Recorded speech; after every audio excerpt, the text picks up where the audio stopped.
ꯑꯩꯅ ꯎꯠꯆꯔꯤꯕ ꯕ꯭ꯔꯦꯁꯂꯦꯠꯁꯤꯡꯁꯦ ꯉꯁꯤꯒꯤꯁꯦ ꯑꯩꯈꯣꯏꯒꯤ ꯀꯩꯅꯣꯒꯤꯀꯣ ꯑꯥꯔꯊ꯭ꯔꯥꯏꯇꯤꯁꯀꯤ ꯑꯣꯏꯅ ꯀꯁꯇꯃꯥꯏꯁ ꯇꯧꯕꯤꯔꯛꯑꯣꯅ ꯍꯥꯏꯕ ꯌꯥꯎꯋꯦꯀꯣ ꯑꯗꯣ ꯁꯤꯗ ꯍꯥꯞꯄꯛꯏꯕ ꯅꯨꯡꯉꯩꯁꯨ ꯑꯩ ꯃꯌꯥꯝꯗ ꯁꯦꯌꯔ ꯇꯧꯖꯔꯛꯀꯦ ꯀꯔꯝ ꯀꯔꯝꯕ ꯅꯨꯡꯅꯣ ꯍꯥꯏꯕꯗꯣꯀꯣ ꯁꯤꯗ ꯑꯦꯃꯦꯊꯤꯁꯄꯨꯗꯤ ꯌꯥꯎꯔꯦꯀꯣ ꯍꯥꯏꯗꯤ ꯄꯔꯄꯜ ꯃꯆꯨꯁꯦ ꯑꯦꯃꯦꯊꯤꯁ ꯃꯌꯥꯝꯅ ꯍꯦꯟꯅ ꯈꯪꯕꯤꯔꯦꯀꯣ ꯍꯥꯏꯗꯤ ꯑꯦꯃꯦꯊꯤꯁꯁꯦ ꯑꯗꯣ ꯉꯁꯥꯏꯒꯤ ꯑꯥꯔꯊ꯭ꯔꯥꯏꯇꯤꯁꯇ ꯀꯃꯥꯏꯅ ꯀꯥꯟꯅꯒꯦ ꯍꯥꯏ ꯃꯇꯝꯗ ꯍꯥꯏꯗꯤ ꯁ꯭ꯋꯦꯂꯤꯡꯒꯨꯝꯕ ꯍꯥꯏꯔꯁꯤꯅꯦꯀꯣ ꯑꯗꯨꯒ ꯁꯨꯝ ꯅꯥꯕꯁꯦ ꯍꯥꯏꯗꯤ ꯀꯩꯅꯣ ꯇꯧꯍꯟꯕ ꯍꯥꯏꯇꯥꯔꯦꯀꯣ ꯐꯍꯟꯕꯒꯨꯝꯕ ꯑꯗꯨꯃꯥꯏꯅꯁꯨ ꯑꯣꯏꯀꯣ ꯍꯥꯏꯗꯤ ꯀꯩꯅꯣꯒꯤ ꯃꯇꯥꯡꯗ ꯂꯥꯛꯑꯒꯗꯤ ꯑꯗꯣ ꯅꯨꯡꯁꯦ ꯃꯊꯪ ꯑꯩ ꯍꯥꯏꯔꯛꯀꯦꯀꯣ ꯍꯥꯏꯗꯤ ꯃꯥꯒꯤ ꯀꯥꯟꯅꯕ ꯑꯗꯨꯒ ꯍꯥꯞꯄꯤꯕ ꯅꯨꯡ ꯃꯌꯥꯝꯁꯦ ꯀꯩꯅꯣ ꯍꯥꯏꯕꯗꯣ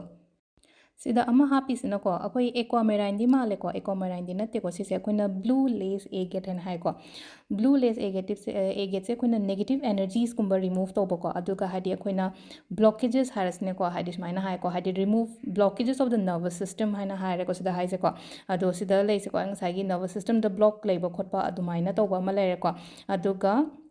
करीदा ट्रीट तौगे हाइ मतम सिदा बोन डिफॉर्मिटीज है हाइको सिदको अदुदना हाइदि सिगी कानबसे अदुम हाइतर मैम गूगल अदुम येंबिबे याइको हाइदि अखोइगी ब्लू लेस एगेट से हाइदि आर्थराइटिस दा करी कानगे हाइबदो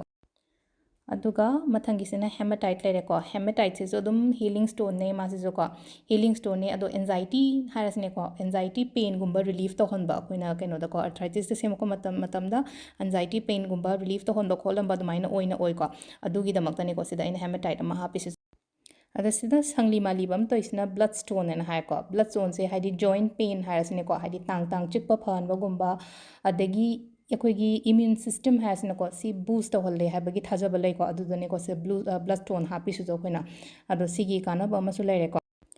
अदुगा सिसिना अखोइगी स्मोकी क्वार्ट्स से अमु करी फहनगे है मतमसे मसल क्रैम्प कुंबा कईगुंबा लैबा अदुंबा लैनको अदो अखोइगी जॉइंट से यामना स्टिफ ओइबा लेंबा यादबा खोतबा अदुंबासु लैरे अदुगा ngसाइगी स्टिफ बैक है हारसनेको नत्रगा हाइदि ngसाइगी जॉइंट गुंबा कईगुंबा दुमाइना लैबा अदुगा सम टेंशन गुंबासु रिलीज तोइको अखोइना स्मोकी क्वार्ट्स हापसे अंगांगीदसु अदुम अइना हापुदि हापेको अंगांगी स्टडी की कईगीदसु अदुम हापदो अदो अइना हाइसेको